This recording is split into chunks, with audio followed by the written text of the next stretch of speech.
My name is Elizabeth Namgyel.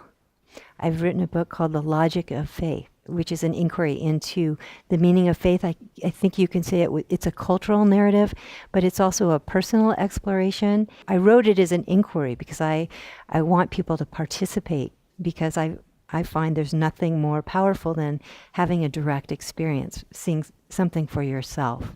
So it's a very lively inquiry into the meaning of faith. So pratitya-samutpada is a Sanskrit word that translates often as dependent arising. So let me give you an example of that with my sticks. So if I were to hold up this stick and say, is the stick big or small? You would probably say, in relation to what? So if I held up this stick, it gives you more information about the size of this stick in dependence upon this one. You would say, oh, this one is bigger in relationship to this one, right? Now, if I held up this stick, all of a sudden, this stick becomes the smaller stick in relation to the bigger stick. And interestingly, this was the insight that the Buddha had when he attained enlightenment under the Bodhi tree. He had a realization of dependent arising, and he said, this being, that becomes, from the arising of this, that arises. In other words, in relationship to this, this becomes smaller. In relationship to this, this becomes bigger. So this being, that becomes, from the arising of this, that arising, this not being, that becomes not. From the cessation of this, that ceases. This is really the single most essential insight of the Buddha. So it fascinates me.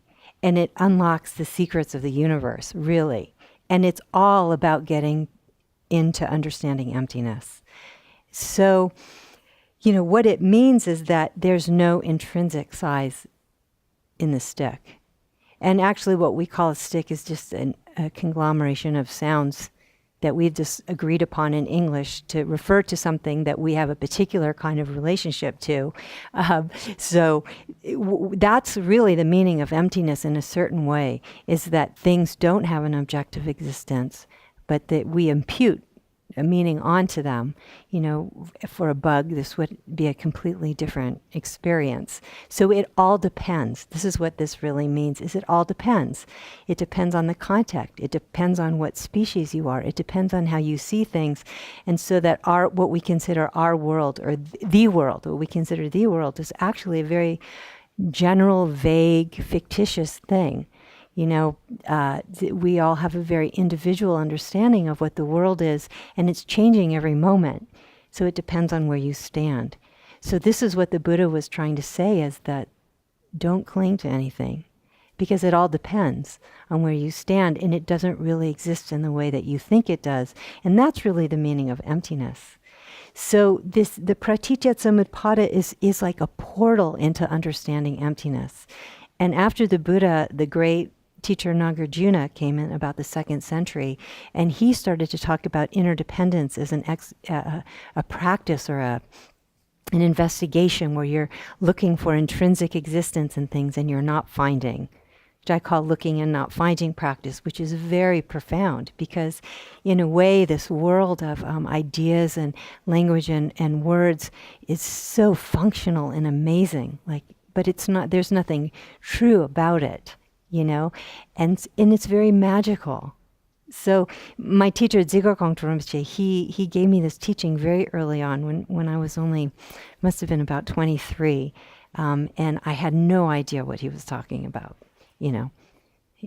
It all depends. I wasn't quite sure. Actually, he went like this, and he said, Lizzie, is this one or two? And I was like, one or two, what? What's he talking about? And he was... And I just thought, well, it's not really one thing, because there's two leaning dependent things, but it's not really two things, because it's forming one shape. So I said, not one or two. These are not the same or different. He said, oh, that's amazing. That's amazing. And I thought, why is it amazing? And it took me years and years to really understand how profound this particular gesture is, or this particular idea, praticca samuppada, but it's really at the crux of even the Vajrayana understanding the emptiness part. So these teachings to me are very powerful, and they break apart delusion, and they don't allow you to become a fundamentalist. So they take you out of the realm of like belief and doubt. You can't cling to your own ideas, and yet you see that because everything leans, everything you do is important. Everything matters because everything you do has reverberating effects, and that you're part of this great nature of contingency. So really, praticca samuppada is not a dogma or an idea. It's just referring to how things work, why the world is moving, why it's so dynamic, and why you can't fix it too. Which is, I think, really important for us just coming off of the elections too, and people are all riled up, and for a good reason in a sense, but it's like we don't really know. We don't know what's going to happen, and we're never going to resolve it because it's going to keep shifting. So when I say, things can't be resolved, it's more that you can't bring it to a static state because it's all leaning. Everything leans, and yet you have to respond with great care, and you have to try with all your might to help others and be kind, and so it's kind of an interesting paradox where you can't fix it, and yet as a bodhisattva, because this is where the bodhisattva comes from, this understanding, although you can't fix it, you have to kind of burn with love in a world you can't fix. So that, I think this is a very deep teaching, this teaching, I think the three-stick thing came from Chandrakirti, but it's a very profound. People often look at these teachings, like the Madhyamaka teachings, as something very intellectual. For me, these are not intellectual. They're just powerful teachings. I think there is a logic to this, and the logic is that if you really look at you really see that everything leans, then there is no such thing as a definitive conclusion about anything. So that's the logic of it. So the question is, can you bear that you can't reach a final answer? It's like when we look at faith, often we're trying to find what's really true. But in the world where everything leans, there are no absolute truths. There's only relative truths. The relative truth is that we have agreed that this one is bigger than this one. But that's just a language agreement about how we're going to participate in life and communicate and all of that.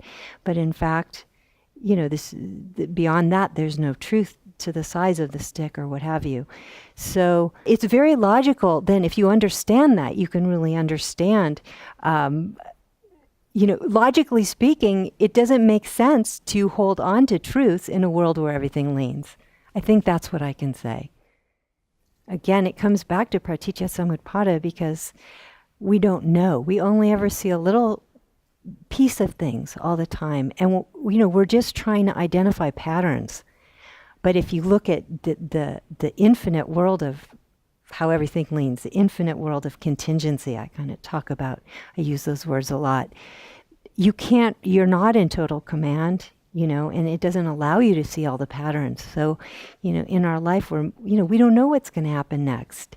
And we only, we see things in a context. So even what we think about things is not exactly true intrinsically, but it's a way that we navigate life. And given that we're not in total command, and we only ever see a little piece of things, we have no choice but to faith. Like cows have faith in grass because they have to, we all have to. So that's why I use it more as a verb, to faith, because it's a very lively experience to faith. It's not to have faith in something is almost to see it as like it's a static thing, and you have to be. I never knew how they did it, like in the Catholic Church. Or I asked one of my friends who's a Trappist monk. I said, "What happens when your faith feels shaken, or somebody does something that's not agreeable to your values, or shakes you from the core, and then doubt arises? What do you do about that?" He said, "We haven't really worked that one out yet." That's what he told me. He's kind of a he was kind of a Buddhist, like Thomas Merton, So, but see, so then if you have to have faith in something that's static and you're just hoping that your faith is going to stay in place without falling into doubt, you're in really big trouble. This was something that I also felt on my path. I've been shaken. I've doubted things that bothered me profoundly. And I was trying to reconcile, how am I going to keep connected and pursue grace, is what maybe I call it, my pursuit of grace. Because I have a lot of trust in the experience of, I guess what we've been talking about is emptiness or grace.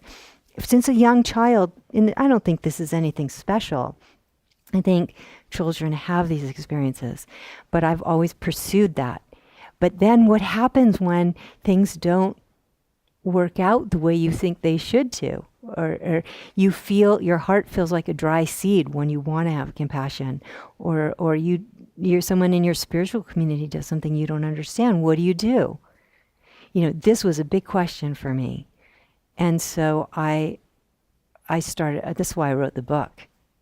It's like so I started to look into faith, what that was for me. And for me, it's the pursuit of this grace is faith. And I do have faith in the experience of grace, that kind of experience where you feel so resolved and open, and you're completely fearless and connected and not clinging. And, it's a very open, you feel part of the great nature of infinite contingency, like part of pratitya sumupada. So the world is fluid and moving, and you're fluid and moving with it. And that's kind of what you might say grace, because grace is always something that has to do with relationship, like gracious. Somebody contracted and egoic is not gracious to us, but feeling connected is gracious, and it makes you want to serve, So these were big questions, and faith has so many different kinds of definitions. Like it could mean love or devotion, but it can also mean is associated with fundamentalism, and people who have faith are seen as naive or stupid or simple-minded. There's all of this. So as a cultural narrative, I wanted to explore that. But there is no, like we all see words, it depends on the context. Again, a word is not a definitive truth. Depends on how we use it. And just the logic of seeing how things are, too, before you even pursue the question of faith. It's like if everything is always moving and changing and dependent, it can help you understand then, or it can help guide your inquiry into faith. Because if you think things are real and true, and you have fixed ideas about, what's right and wrong and what the truth is, like truth in an absolute way, a conceptual truth, like a doctrine or a dogma, it's not going to work if you see that it all depends. And so as a basis for the investigation, it behooves us to understand how things actually are. And so that's what and so it's really based on the Buddha's really principal idea of interdependence.